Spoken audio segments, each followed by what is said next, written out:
भाई खेसारी लाल यादव और पवन सिंह के बीच में जो कंट्रोवर्सी और विवाद चल रहा है, इसमें मैं बोलना नहीं चाहता था क्योंकि लोग बोलेंगे कि आ गया अपना फेस चमकाने, फॉलोअर बढ़ाने, रीच बढ़ाने, ये वगैरह वगैरह। लेकिन मैंने एक चीज नोटिस किया है तो मुझसे रहा नहीं गया, मैं भी रिएक्ट करने आ गया हूँ इसमें। और मैं जो बात बोलूंगा जेन्युइन बोलूंगा, सच बोलूंगा। तो भाई अगर किसी को बुरा लगे तो आप इसको स्किप कर दीजिएगा या दिल पे मत लीजिएगा। देखिए भाई, खेसारी लाल यादव के साथ रहने वाले लोग भी पैसा कमाते हैं, नाम बनाए हैं, फॉलोअर बनाए हैं।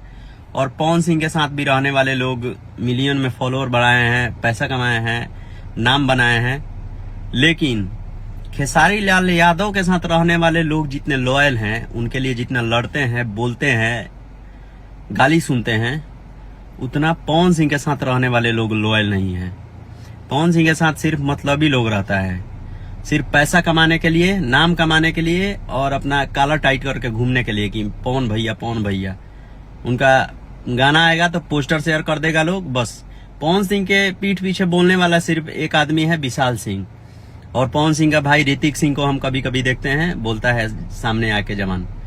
बाकी जितने भी पवन सिंह का राइटर हो या म्यूजिक डायरेक्टर हो या जो भी हो, सब एक नंबर का दोगला किस्म का लोग है। पवन सिंह के साथ जितना ये इस टाइप के लोग रहता है, सिर्फ पैसा कमाने के चक्कर में मुंह से भी आवाज नहीं होता है। ये सब उनके साथ रहने वाले जितने म्यूजिक डायरेक्टर और राइटर है, ये सब है खेसारी लाल यादव के टीम के लोगों का। और उनके पवन सिंह के साथ भी रहता है और भीतर भीतर खेसारी लाल से भी बात करता है, उनके साथ भी रहता है। देखिएगा कभी भी कोई विवाद होता है पवन सिंह का तो बोलता है, वो चाहे कोई हो, उनका राइटर हो या म्यूजिक डायरेक्टर हो या कोई हो, ये सब खेसारी लाल के यादव के आदमी के साथ कभी दिख जाएगा, कभी उनके साथ दिख जाएगा, कभी घूमते हुए, कभी इधर उधर, और भीतर भीतर काम करता है सब।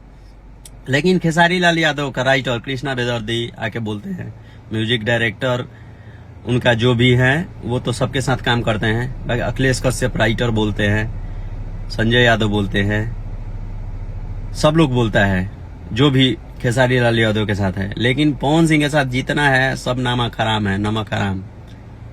कोई सब एक दूसरे के साथ रहता है। आप पवन सिंह के पीठ में छुरा घोपता है, सब साथ में रहता है, भैया भैया करता है, काम निकलता है अपना।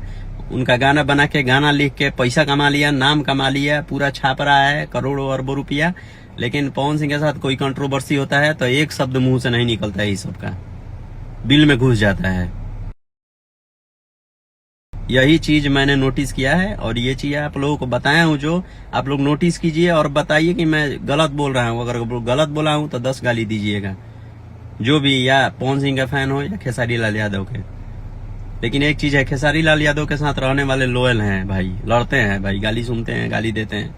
लेकिन पवन सिंह के साथ रहने वाले सब नमक हराम है भाई। मैं जो भी बोलता हूँ खुल के बोलता हूँ, मुंह पे बोलता हूँ। सब चाटुकार है, सब अपना काम निकालने के लिए पवन सिंह के आगे पीछे घूमता है। एक शब्द नहीं इस मैटर में, कोई विशाल सिंह को छोड़ के कोई आके नहीं बोला है लाइव या कुछ भी। देखिए खेसारी लाल यादव की तरफ से सारे लोग रिएक्ट किए हैं और बोले हैं। बिल्कुल सही बोला छोटू शिकारी ने कि भाई टीम वाले पहले आके बोलो, उसके बाद ना यूट्यूबर और जनता तो बीच में है ये भाई। पहले टीम वालों को आके बोलना चाहिए। अब देखिए म्यूजिक बनाता है वो, कमाता है, उसकी कंपनी है, करोड़ों कमाता है वो। उसके साथ रहने वाले भाई उसके कमाते हैं, उसके साथ रहने वाले लोग जो पवन सिंह चलते हुए तो रील बना लेंगे, उसमें करोड़ों कमाएंगे, लाखों कमाएंगे लोग। तो बीच में कौन दबेगा भाई? कौन किसके पास फालतू का टाइम है कि तुम्हारे लिए लड़ेगा? पहले तुम लोग आओ तो सही फील्ड में, उसके बाद तो सब लोग खड़ा है भाई। तुम्हारे इंतजार में सारे यूट्यूबर खड़े हैं, कोई नहीं बोलेगा। क्यों बोलेगा? हर बार की तरह है कि यूट्यूबर बोलेगा, फिर यूट्यूबर गाली सुनेगा, केस करवाएगा और सब झेलेगा।